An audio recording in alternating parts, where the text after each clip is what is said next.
Hey everybody, ho ho ho, and welcome back to Your Full Crew. I am Dawn Zoldi, one of your co-hosts. Hey, and I'm Mike Peel, your other co host. We're going to be talking about some great articles today. The GOF 2.0 report has come out. We're going to be taking a deep dive into drone advertising. Then, on the other half of the hour, we're going to be talking about nuclear fusion energy. And stay tuned for the Ghost Shark. If you want to find out what that means, you have to stay to the end. We've got some great guests to discuss these articles today. With us, we have Don Berchoff. So, Don, tell us a little bit about yourself. Hi, good morning, everyone, or wherever you are. I'm Don Berchoff, the CEO of TruWeather Solutions. TruWeather is a micro-weather data and analytics company that's really focused on the weather pain points for the drone industry. And we've also been very involved in writing weather standards for the ASTM and working with many countries out there to bring those weather standards to bear through better sensors, better technology to really capture micro-weather in a way that is not notable today or captured today. So that's what I'll be talking about today. Well, you're a longtime friend of the show, all our shows actually, so happy to have you on. And we also have Tyler Dix. So, Tyler, tell us a little bit about yourself. Good morning, afternoon, or evening, everyone. Nice to meet you all. My name is Tyler Dix. I'm a senior solutions architect with Airspace Link. I've been in the aviation industry my whole career, but focused on the drone space the last about 5 years or so. Happy to be here and representing Airspace Link. We're a service and data provider for UAS operators and local governments looking to scale drone operations in their communities. Really looking forward to having a chat with you all today.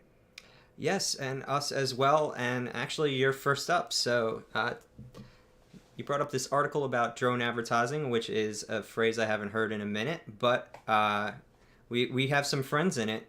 So, tell us a little bit why you brought this up.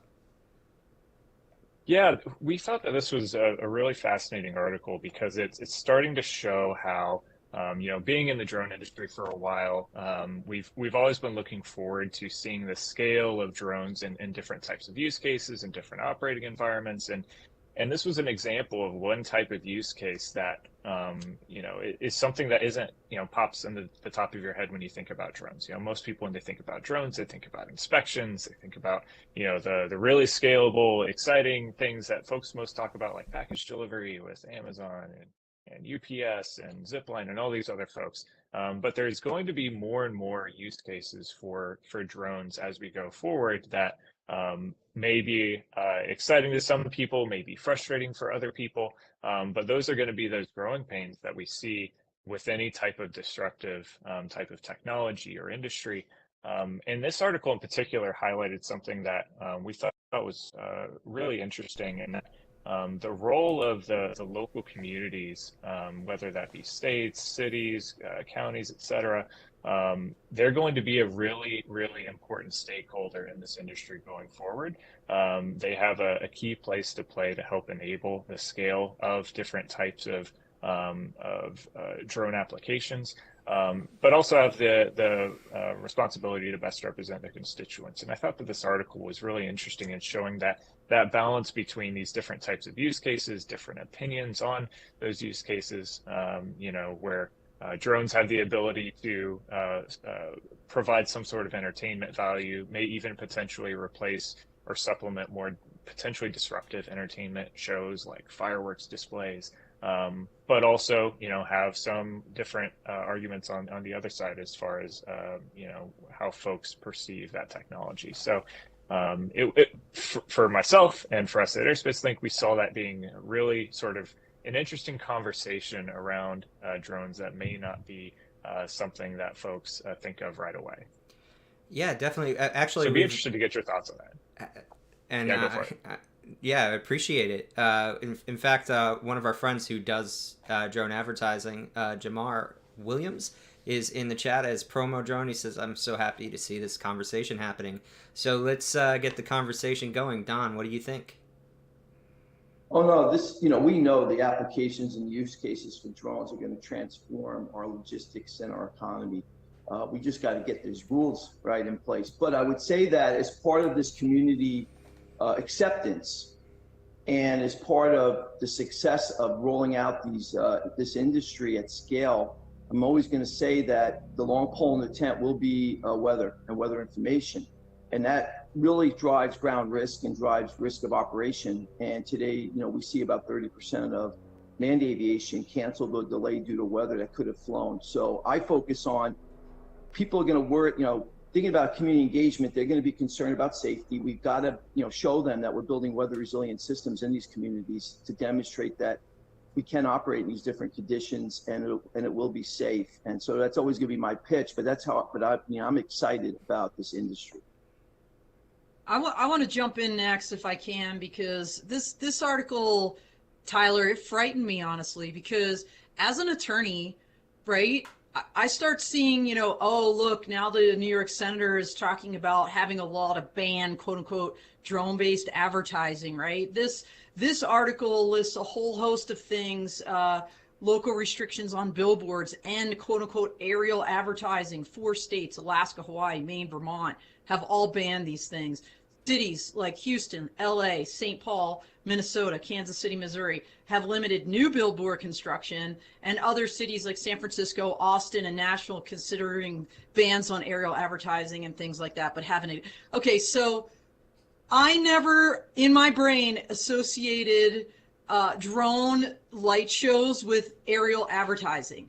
This one with Candy Crush in the sky for the first time, I think, is where now they're conflating this issue of drone displays, drone aerial advertising, and billboards. Like, are they the same? I mean, what really makes me nervous is people start legislating things they don't understand. Let's take Promo Drone as an example, right? So Jamar was on our Full Tilt. He was a sponsor of the show. He was on it before. So he's got a drone that flies with a digital display. Well, their focus now is on public safety. Okay, so you write a law that talks about we're going to ban digital displays.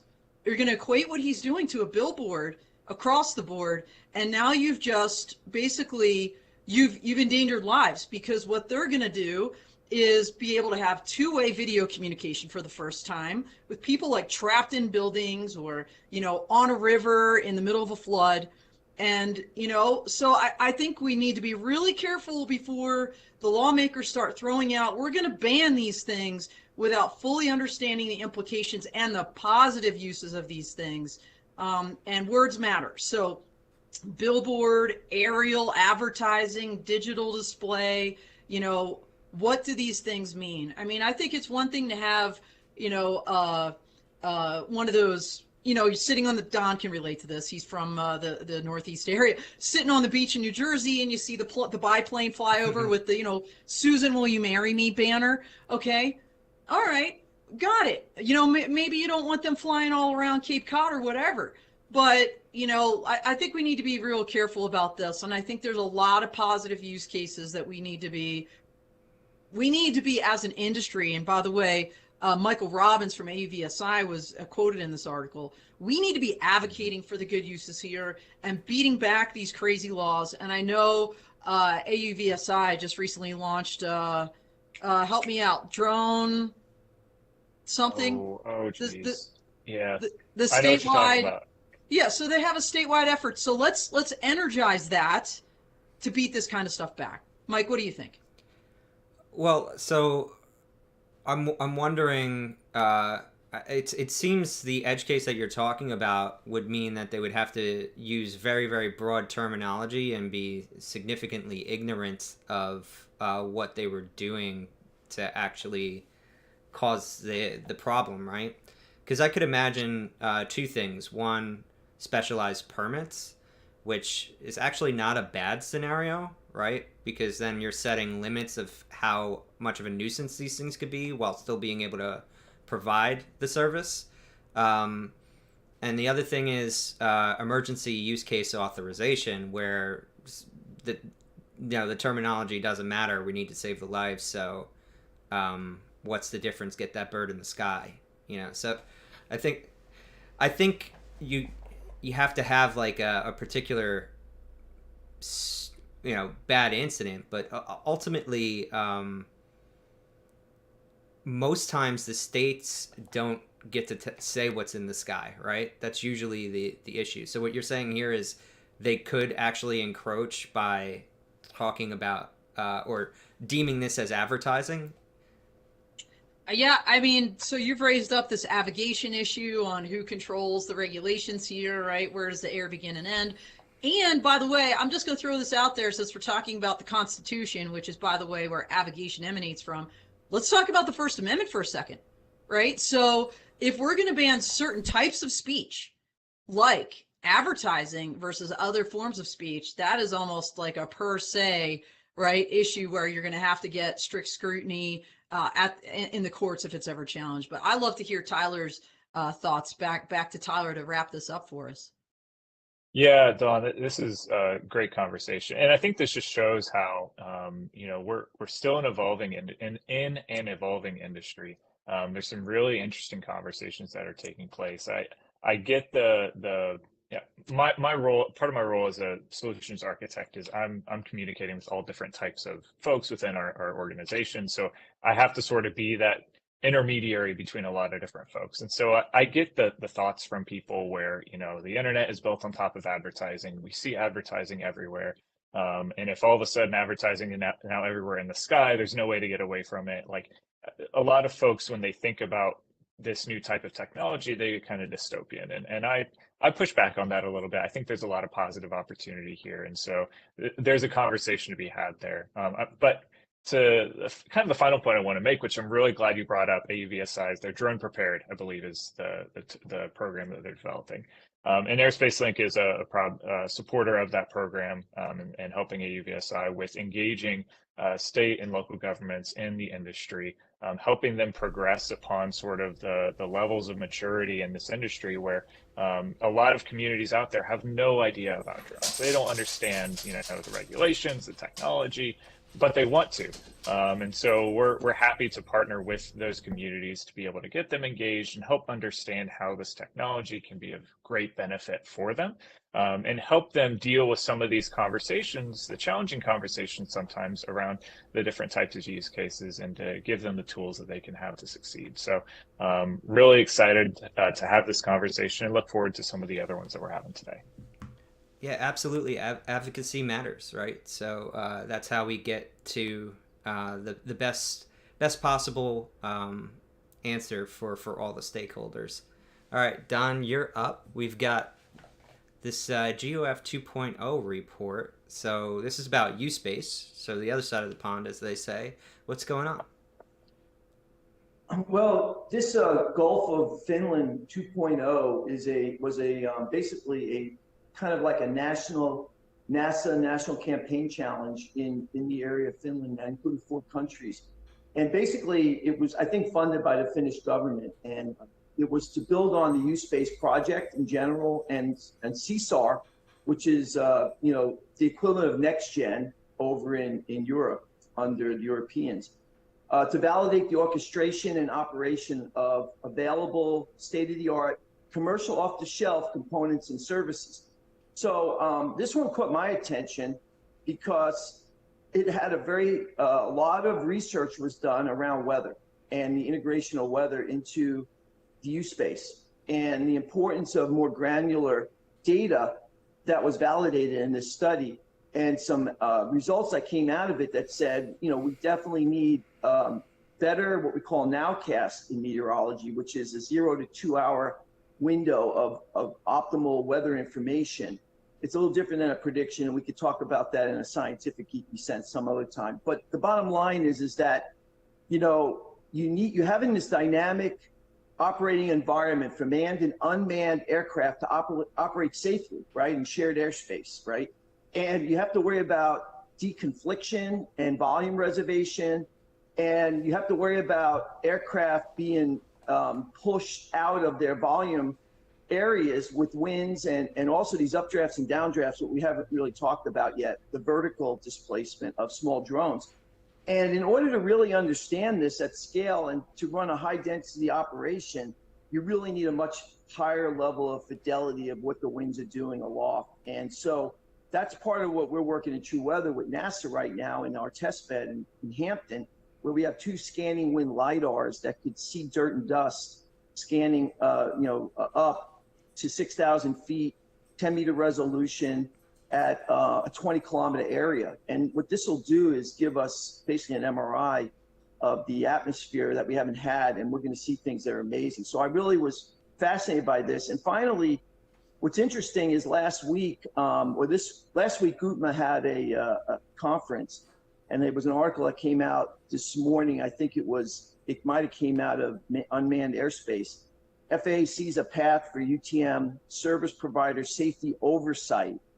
And basically what Jay Merkel was saying and what's been released is that currently we do not have a regulatory framework that we can accept third-party services and give people credit apart from an individual operating certificate. And he's saying that the goal of this regulatory framework is to be given credit for industry consensus standards, such as it being built in ASTM, in a way which will provide safety oversight over those services and service providers. Now, what this means is that I'm going to tie this back to the weather component of third-party service suppliers and the importance of us getting these service suppliers out there, innovating and getting new data sets out to support what Gulf 2.0 says we need. And that's not going to happen with government. Federal government's not going to be able to do this. And so what Peter Sachs said in this statement is it's important for us to see that the market will develop organically, driven not just by the need and desire for innovation, but the desire service providers show operators the safety benefits they can provide. And so what they're going to do is in weather today, if you want to use a third-party weather provider in aviation today, the operator has to go through a process by which that weather provider is put on their certificate to operate, which is a very high bar to pass. And what Jay and what Peter are giving us is an opportunity to change that in the regulatory framework by testing new capabilities like we're doing with the ASTM F38 standard and taking advantage of that to accelerate getting third-party providers integrated in a safe way, and then write the rules later about means and means and methods of compliance. And that is really powerful. So when you bring these two together, it's something where the BVLOS ARC just missed the boat on weather. But despite that, we are in a good place now to really drive innovation and solutioning in this area. Yeah, so what are your thoughts on that, Tyler? Yeah, yes, it was an exciting report to read through. Even though it's about 60 some odd pages, just par for our industry and technical reports. Actually, it's pretty short when it comes to that. Sure. I agree with Don. I was really excited to see the focus on the value add for third party service providers, supplemental data service providers, or whatever acronym or terminology you want to use. I completely agree that there's a lot of emphasis and valid emphasis placed within the UTM ecosystem around the traffic management component of UTM, the strategic or tactical deconfliction and those types of services. But there's going to be a need, and some may argue a sooner need, for different types of valid services like weather, or another service that was discussed within the GOF white paper, which was ground risk and population density data. At Airspace Link, our platform, in addition to providing tools and capabilities for local government and engagement, we also provide data and services for operators that align almost exactly with what they're talking about. Having a platform that can ingest authoritative data from, I think we've got 60 some odd different sources across the US, and being able to apply that data for operators in their safety case planning and their route planning, and having that data available is something that we see as critically important, because we're dealing with aviation, which has inherent air risk. But when we start talking about scalable operations, that's going to become more and more important to have a really solid understanding and situational awareness of what's going on the ground. And applying that data in a specific way for a specific operator, because there's going to be folks of different types of sophistication. Some operators may have different aircraft, and may have different equipage, may be plugged into different types of infrastructure that may have a higher ground risk tolerance than another operator that may not be leveraging those types of capabilities. And so it was really exciting to see another industry organization start to recognize the value of those services. just like weather and everything else that's was a part of that work. And I'm excited about the future here. There's a lot of really good progress happening internationally with the U-Space regulations coming into effect next month. Exciting to see the progress being made in member states like Switzerland. Even had some conversations earlier this week or last week with folks at ICAO who were having the same types of conversations around the importance of data, importance of the certification of the data. So, all right, I've been talking enough. Essentially, really enjoyed that report. Exciting to see the progress being made across our industry. Yeah, forgive me for using the word holistic, but it seems like this is moving more towards a holistic concept of the airspace. But also everything that surrounds it, so, and how that interacts with it, right? I really kind of harped on the word digital twin, because I don't often see that in reports related to drones, but it seems like this idea of completely modeling the world as holistically as possible that's necessary for the operation you're running, with as much information that you can possibly have, deconflicting that information, and deconflicting that information is what is of major kind of importance for making these systems actually advance from where they are now. So it's good to see kind of a nice comprehensive view of that's moving the ball forward in Europe. One of the things I love about everything that goes on in Europe, EASA, U-Space, etc., is that it doesn't let us rest on our laurels here, because we have a nice safe airspace. Why screw with it? Well, if innovation is happening there, we don't want to miss out on the innovation, so we can take that research and then model after it. Don, what's your take? I've been following the golf trials from the very inception. I wrote articles for Drone Life. I don't even remember if I did one for Forbes on this or not, but Thomas Neubauer, Demeter, Airborne RF, and some of the standards that he's been behind, the integration, this is hugely important. And what I love is that they're doing it, like I think we're doing it here, right? So I think NASA has been working with some folks, but what I love about this, Mike, is the transparency, because I'm not seeing like 60+ page reports out of like, hey, here's what we found during our whatever, right? I mean, even like for the IPP and beyond, right? There was like a little video, like, hey, everybody, this is like what we did. And it was very high level, glossed over the information. I mean, this is brass tacks stuff. I mean, they have charts in here. I love their little quad charts for every particular area, from the operator perspective, from the SDSP perspective, from the USS perspective. And then like, hey, and here's a whole bunch of stuff that we learned, and here's what we still need to tackle. Like, just it's crystal clear, where someone like Tyler, someone like Don could read this, or even someone like me, who I'm not an engineer. I could read this report and understand clearly what they're saying and what they found and where we still need to go. And I wish I could see a little bit more of that, frankly, on this side of the pond.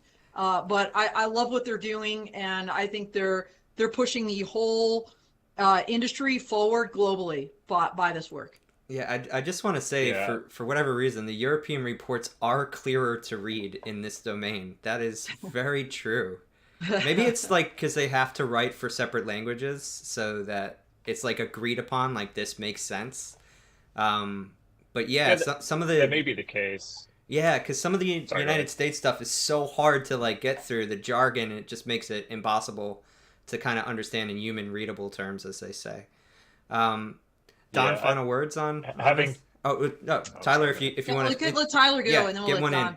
I was just gonna say I agree. I think the FAA is doing pretty good work on this topic. Having participated in the UPPs, IPPs in the past, they are much more technical, I think, due to their sort of research-y nature, as opposed to it seems like it's meant for an academic audience. Mm-hmm. And probably will be the same as we go through the UTM field test or field trial program they're going through right now, and Airspace Link is supporting that. In addition, I think a lot of other partners in the industry. So I'll hand it back over to Don to wrap it up. Well, I'm enjoying this conversation because I was in government for 28 years, science and technology director at the Weather Service, and we just can't communicate. I mean, we can't communicate weather. I mean, we're just terrible at communicating the science and the technology and explaining the impacts. And so you're right, the Europeans seem to do a lot better job of distilling and communicating. That being said, we take advantage of everything, right? So there is an important science and engineering side to this whole thing that we have to understand. And there's an important understanding that we have to learn how to communicate this to people. So I like taking both of both worlds, which is why I combined them today, right? And on the ground risk side, basically this whole idea of safety and flight and weather is so critical, because what we're doing with the weather standard is we're going to have tiered services, data performance standard, which means you can use any weather data that's been quantified and validated for a certain level of accuracy. And even if it's not 100% perfect, like an ASOS or a METAR, it doesn't matter. You can use it based on your risk profile.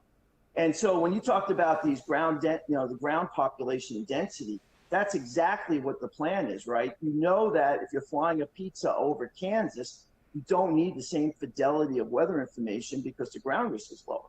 And that's what we built. And I'm excited that all this is coming together finally, Dawn. I mean, we've been working on this for 4 or 5 years. And the weather community, I'm going to just tell you, the standard, the FAA weather folks, the folks overseas, the weather companies overseas, we're all aligned, and we've got our act together on this. And if the industry just lets us work within the framework, you're going to see amazing acceleration of capabilities that would have taken till 2035 or 2040. I know that sounds incredible, but I'm just going to tell you right now, I wrote the Next Gen Weather ConOps when I was in the Air Force in 2005, and we just got our first program out from that in 2021. It took 16 years. I'm just telling you, the same thing would happen.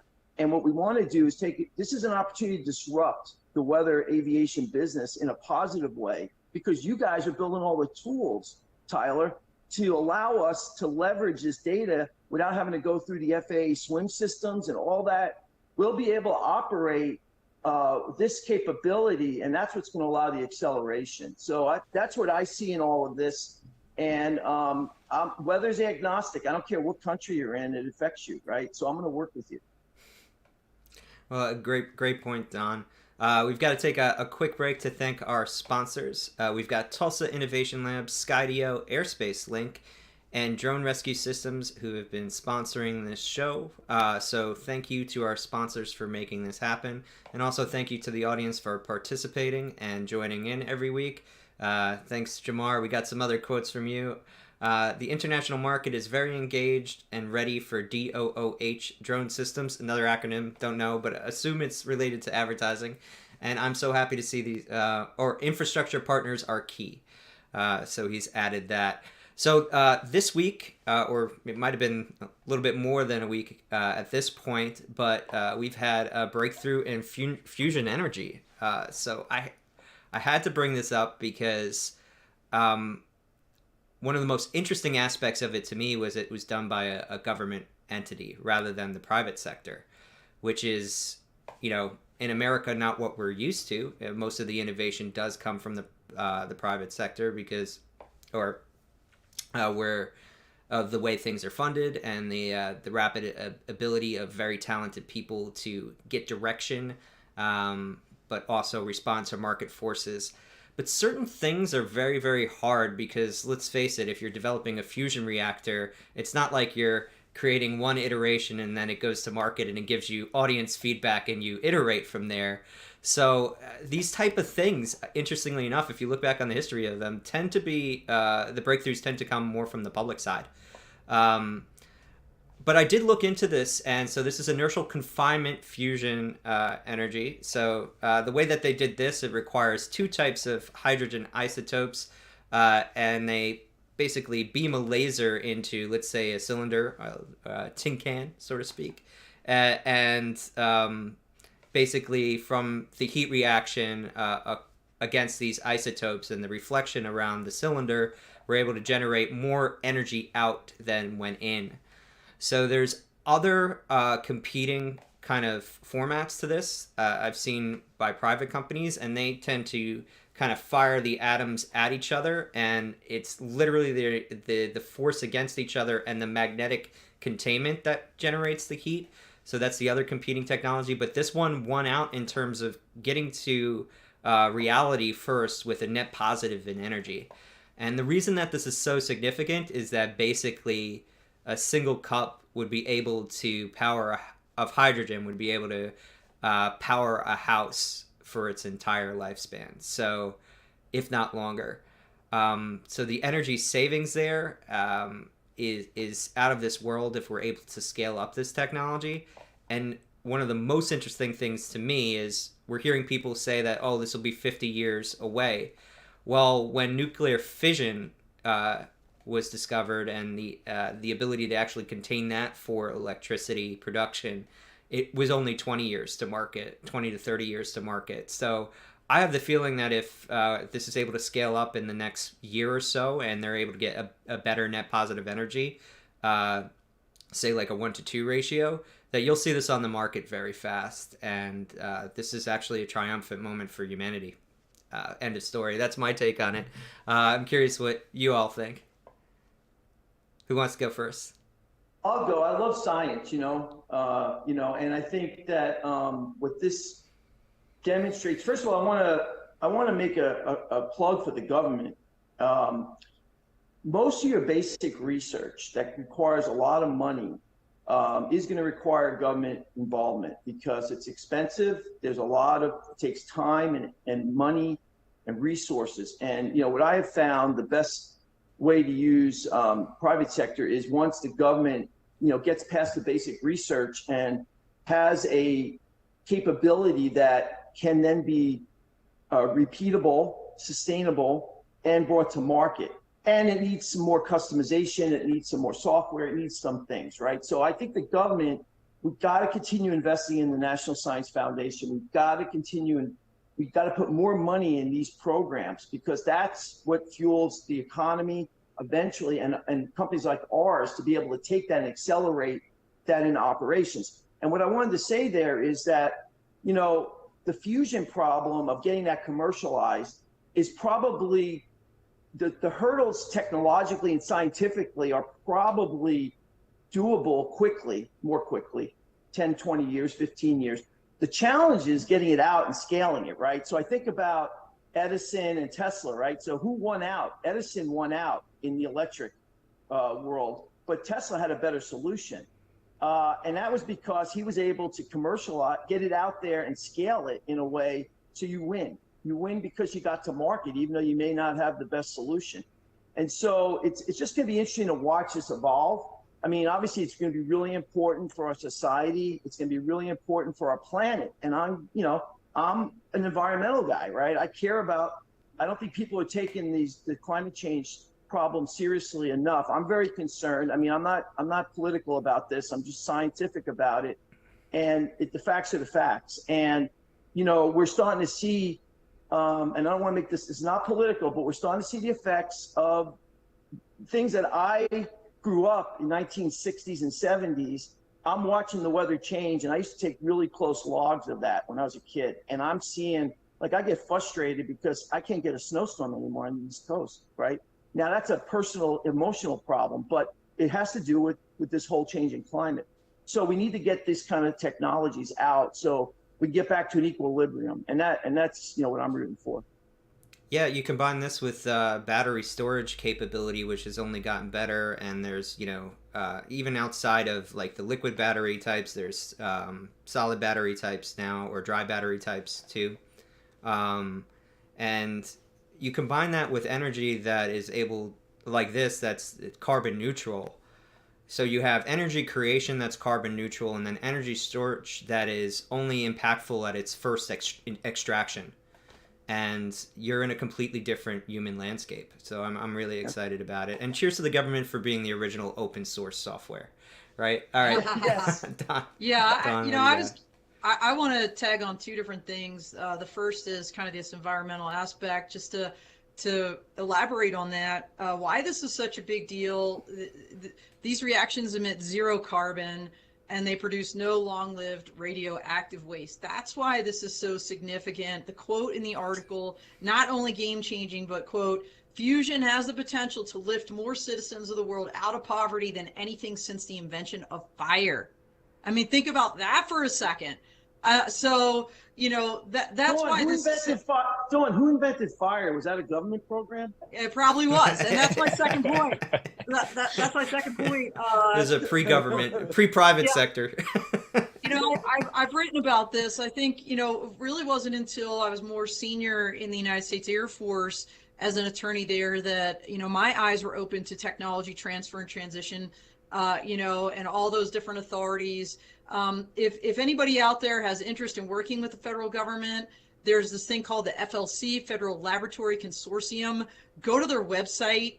You can see the list of all the different federal laboratories, all the equipment that's available to you, possibly to use for free, all kinds of different programs. I mean, they have an amazing search bar. You could put in, I have a UAS and I want to focus on freezing wings. Like something like this, and like a list of 20 different organizations you could work with would come up, and people that want to partner with you. So I know Tyler and Don both in their organizations have worked with some of these different programs, not just the FAA, it's not just NASA, it's universities out there. They're outside the federal lab consortium, but you know, I'll just throw it out there. The United States Air Force Academy is a federal lab and a university both. So you've got the military service academies that fit the bill and have really unique authorities to partner with people and companies. So check that out if that's something you're interested in. But that's where this idea of working together and then commercializing it, that's what this is all about. Dawn, those small business, you know, innovation grants, research grants are key. They actually bring universities. So what I do is I look for a university that's developed something that may have been funded by the government. I see the technology's gotten to a certain level. Then NASA comes out, or the FAA comes out, or somebody comes out with a call that says we need this capability as part of an SBIR, a Small Business Innovation Research Grant. And as long as you're less than 50% owned by a VC, you can apply for these, and they will help you accelerate getting something out of a lab that may take years otherwise. And it also is like a little mini VC fund for your company, because it's non-equity money, and they don't keep your IP. Your IP is your IP. When you do an SBIR, you just got to be careful about how you write, you know, the data rights and stuff, but it's not IP, it's your IP. So you got to take advantage of these programs. Tyler. Yeah, so I wanted to kind of go full circle here, talking about you know, how we can communicate scientific topics, and this is obviously, you know, fusion energy is one that is way over my head, but I really recommend folks going out and looking at the video by Dr. Marvin Adams at the press conference. He's the Deputy Administrator for the National Nuclear Security Administration. In 3 minutes, does a perfect job of explaining what happened, what they did, how it's impactful. So I just want to put that plug in if folks have some, you know, 3 minutes of spare time. When I was, you know, heard about that announcement, saw this video, it was a fantastic way of explaining in simple terms what happened and why it's so important. But alongside with Don, you know, I'm a big sci-fi guy. I've been going through the last few months the Expanse audiobook series, you know, and also the TV show, and a big part of that is interstellar space travel or interplanetary space travel, and you know, hearing about this technology, you know, the same technology that was explained in that 3-minute video is the same thing that powers those spaceships, and it's like, oh, I could see the link there, and I can see, you know, as humans we're you know, an exploratory species, and part of me is sad that I don't live in a time where, you know, we're learning more about the planet that we live on. You know, basically, you know, all of Earth is, I can bring up Google Earth and zoom in at all these different places, and there's no real unexplored locations. And to think that we're getting, you know, closer, maybe in my lifetime, probably not, but maybe, you know, the next generation, that they're in a position where, based on the great work that the scientists and engineers and researchers, all the work that they've been doing can be applied to, you know, that next stage of humanity, which really, really excites me. You know, it's interesting. I'm not a fan of Peter Thiel, but one of the, like, really not a fan, but like one of the things he said that totally has stuck with me was, we promised people a technology revolution, but we gave them 280 characters, or it might have been 180 characters at that point. And that's very, very true. A lot of the technological kind of innovation of the last 20 years, 30 years, that's outside of the iPhone, I don't think we've focused enough on hardware. And these important things that actually bring the species forward. So I'm excited to see an announcement like this. I almost forgot what it was like to hear one, because the last one I can remember was probably when I was a kid in the early 80s or late 80s or early 90s. So this was the feel-good kind of scientific reveal of the season. So I was excited to hear about it. We've got one more article. We've got to move on. No, Tyler, last licks. What do you got? No, I was just going to say, as an engineer, you tend to be a little bit of a pessimist. And so there's always that thought in my mind that's like, well, now there's all of a sudden infinite energy. Energy can be for great things. It could also be used for not so great things. So excited to hear that there are folks within the government that are focusing on not only the positive impacts of the technology, but also mitigating the risks. So that's the only other comment I wanted. Yeah, well, we'll be like rich, drunken teenagers with our energy now. We'll see what happens. But anyway, what could go wrong there? What could go wrong there? Yeah, what could possibly go wrong, like harnessing the energy of the sun? I can't think of anything that could possibly go wrong. Well, we'll infinitely power our AI that enslaves us with it. So anyway, moving on next. That's another whole. We should do an hour on the AI. We've done many hours all season, my friend. Yep. All right, we got one last article. This one is from Dawn. So all right. Tell us about what's going on in the Australian. Sure. First of all, love the name Ghost Shark. They just came up with this thing. I picked this for a number of reasons, and there's a lot of actually connections to what Tyler said earlier, because Tyler, I think you said there's not too many places that are unexplored on the earth, and I believe the oceans are not quite explored. I visited Woods Hole, which is a huge R&D hub up there in Massachusetts, and got the tours of some of these facilities, and it was really eye-opening to me. But this thing is a prototype drone submarine for military purposes that this company named Anduril created for Australia. It's a $140 million system. It's the first of 3 that they're under contract to do. The name is a little nod to the Ghost Bat, which was Boeing. It's their MQ-28 drone, in the air, UAV, that's going to be operating alongside fighter jets there in Australia. So you got your Ghost Bat, your Ghost Shark. What I underline in my notes here, quote, new autonomous and unmanned weapon. And the reason why I underline that is because we've been talking about killer robots forever, right? We're, the drone dogs and like the weaponization, and then, the non-weaponization of them in San Francisco, and open letters about we shouldn't be weaponizing robots, all of this. And, in the military, that's what we do. Don knows, he's a retired colonel, but, there's always a human in the loop. And this article seemed to indicate that this thing is going to be swimming around, conducting missions for up to 10 days along the seafloor at up to 6,000 meters deep, possibly autonomously. Not clear about the human in the loop. In fact, at the end, they talked about how this was so great because instead of having humans on board that you have to protect, you can fill this thing up with sensors and weapons, all right? And then it's almost like, and we're going to make the regulations up as we go. So, that makes me think like, oh my gosh, we've got killer robots, we've got Jaws underwater, that's just going to be out there like firing things, firing weapons at people or at things. So I don't know. Interesting. I love the name though. That's why I picked it. Ghost Shark. So what do you think, Don? Wow. There's so much to unpack there. So first of all, I think of like space, right? We're concerned about the weaponization of space. I guess at least we could see those things, right? Today, we could surveil space and see when there's bad people doing maybe bad things. Under the ocean, it's going to be really hard to surveil that at 18,000 feet. You said, I heard 6,000 meters, right? 6,000 meters deep is what they said. 18,000 feet.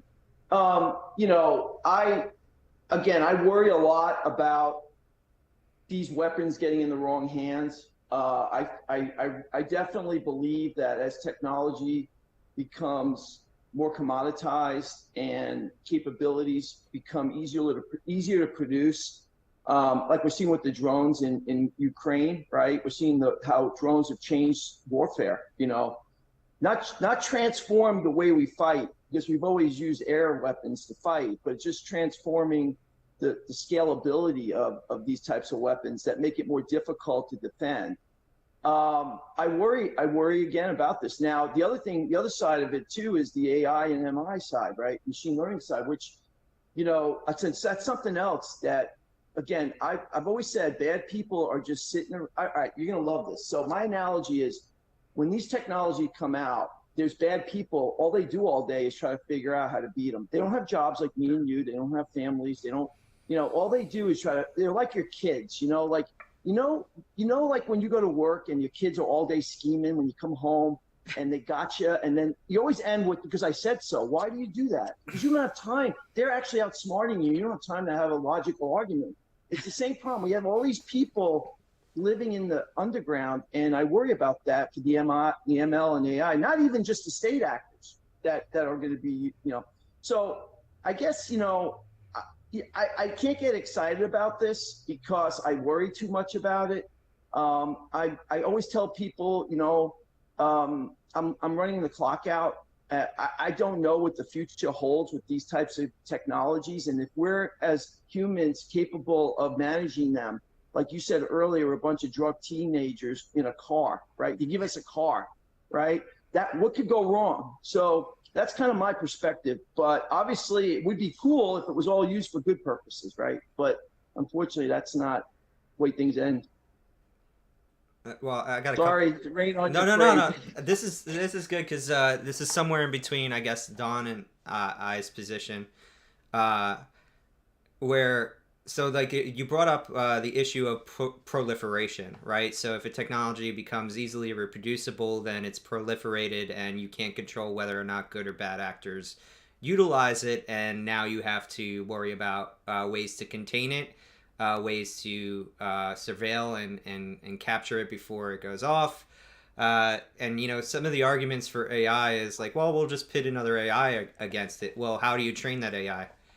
And then the other thing, I want to bring up the other side of machine learning. I like to use machine learning because it's less anthropomorphizing, and it kind of puts it more in the language of a tool, and understanding that these are basically just averages and curves that either that the model is built on, right? And the model is just the basis for which these technologies respond to outside input. And so the thing for me there is, how reliable are those systems? Because it's very often for private companies who are selling into a government contract to overstate how reliable they are. A great example, we brought Absolutely. up ChatGPT a couple weeks ago, and I've come up with some really clever uses of it that we're going to integrate into how we take notes, how we write descriptions. But I'll tell you, the answers that I get out of that thing are so non-deterministic and unreliable that I can't use it to help me program like everybody is saying it's good for. It's actually not, because I get the wrong answer 3 out of 4 times, and I've wasted time now that I could have been looking at the documentation. It's good for correcting code that I already give it, but it has its limits, right? So that's the other thing, is we can overstate how aware and capable these systems are, and then we kind of just put them out into the world, and they just become these infinite garbage factories that we have limited control over. So Tyler, what's your take? Yeah, so I began my career on the military side as a student researcher with the United States Air Force. So I have a deep appreciation for the thousands of men and women that help keep us safe. And I recognize the fact that we do live in an imperfect world, and there are bad people out there, and we need to have the right tools to be able to keep ourselves and our communities and our countries and our world safe. And there's always that balance between technology and the applicability of that technology and the unknown ways in which that may be applied. And I do see, having worked in the aviation sector, a large amount of the progress that's happened in the aviation sector over the last 100 years has been driven by military innovation. And so I'm excited always to hear about new technology and how that could be applied to the commercial sector, because that's where my passion is really how we can apply this technology in ways that's accessible by the average Joe or by the folks in our communities. And so seeing how uncrewed technologies can be applied to that for you see that in the drones for good type of applications is where my passion lies. As far as this specific use case, it's interesting. I personally am a little I'm not as educated when it comes to the underwater applications of UAs, and so and I agree with Don that the underwater oceans and everywhere else is definitely an underexplored location. However, it's a little hard for me to walk on the ocean floor, so I get a little bit more excited about the places that I could, theorize myself being. So when it comes to this specific application, I don't have a whole lot of new groundbreaking things to say. Just the fact that there's always new ways in which we find ourselves applying our human intellect, and hopefully most of those ways are going to drive progress forward within our species, I suppose. Yeah, just to kind of wrap, to bring it back to where we started a little bit also, this could be used in a different format, right, to do that kind of research that we're talking about. So I think there are a lot of potential commercial use cases for this, and that's kind of what they're talking about here. Almost like we'll do this first in the military, and then we'll figure this out through the regulatory system. And I think the quote here is, with this disruptive technology, particularly with the AI, how do we commercially do it? So, they're already thinking about those commercial applications. I think, the name is cool, Go Shark. There was some joking, depends on how you view this joking, but an admiral, as he's announcing this thing, saying, hey, we hope our enemies start hearing the Jaws theme when they see this thing coming, and I'm just like, okay.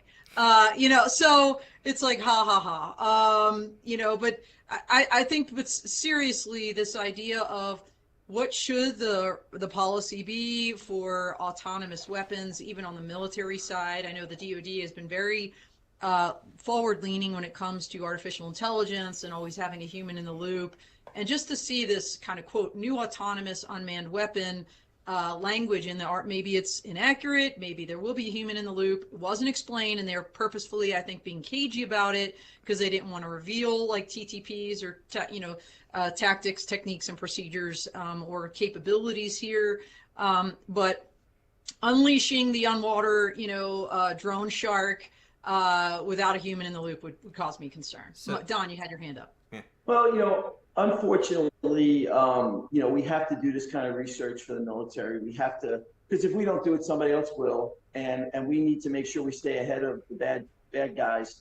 All I'm saying, and there's a lot of good here. The ocean is the most undersensed environment we have. I talk about gaps in the air, right? In the ocean, if we could get better temperatures, like with these types of devices, if we understand how the Gulf Stream is flowing and all these things, this is the way to get the data we need to improve our models. Believe it or not, the ocean is a major driver of our atmospheric processes, and we really, some of our inaccuracy has to do with the fact that we can't measure the ocean temperature and things like salinity and things like that like we need to. So, I was negative about my concerns, but I'm very, positive about what it could do for other use cases that are not nefarious. Hey, Don, it sounds like you need to be calling Anduril and saying, hey, I've got some weather sensors we need to be slapping in there. I got one quick Mike, question for you, Don, because I think there's one of the things that I was actually really impressed with this seems like a great use of defense, creating technology for the specific purpose of defense, right? This is a huge geopolitical flex if we think in terms of it being in Australia and concerns about what China can do in the region if relations break down. So on that front, do you feel like this is a true like disruptive defense move? Because to me, that was the sense I got as somebody who's kind of naive to more military issues. No, it definitely is. If you think about the South China Sea, and you think about the development of these islands that China's claiming as their territorial areas. I mean, China is trying to build their outer perimeter defense, claiming that those are their islands. And then you got, the logistics and the shipping that has to go through the straits along the coast. This is a big geopolitical play. And there's no doubt that Australia is worried about China and what they could do to cut off their line of logistics flow, which can totally smother their economy. A lot of stuff goes to China, by the way, from Australia. There's a lot of mining that goes on and iron ore and stuff like that. So, by the way, I did go to National War College, so I didn't just stay at the Holiday Inn Express last night. I studied this stuff. And the bottom line is that, yes, Australia is doing what they have to do to counter what they see as an emerging threat. And let's face it, the only way you keep people behaving is if you have a deterrence that tells them... Deterrence was the word I was looking for. Me, I'm going to have to screw with you. Of course, I'm okay with national governments having this kind of technology as long as it doesn't become an offensive weapon necessarily. But I do worry about commercial entities getting it, terrorists getting it, things like that. Because you can imagine that thing coming in into New York Harbor and just coming in and sitting right underneath, the Intrepid on the Hudson River and blowing, a hole in the bottom of that thing. Yeah, I mean, that's just that would be a terrorism attack that would just drive us. We can't handle that. Americans can't handle that. We'll overreact to that, and we'll just lash out all over the world. So, and that's what terrorism knows. They know that the way you get America is you kill their economy by getting them too focused on shiny objects, and they start investing trillions of dollars fighting wars that maybe you didn't have to fight. So these are things that worry me. But yes, so your answer is yes. That was a very good insight you had, I thought. Dawn, final words before we head out for the holidays? Oh gosh! All right. Maybe I should have put this article third. This was heavy. Let's put the ghost shark aside. I don't think any of us are going to have that under our tree to the extent that we're. The colors would have been great. It would go with my decorations. There you go. It is red. I think festive like me today, but. No, I think I want to maybe talk a little bit about what's coming up, Mike. So this was a great show, and this week we have on Wednesday on the Dawn of Drones an incredible cast of industry leaders giving their insights, what they thought was the best development in 2022, and then looking forward what their forecast is for 2023. Don is actually on that show, one of, I think, 12 of our guests. 13. So check that out Wednesday, 9 a.m. Mountain on Drone Life TV.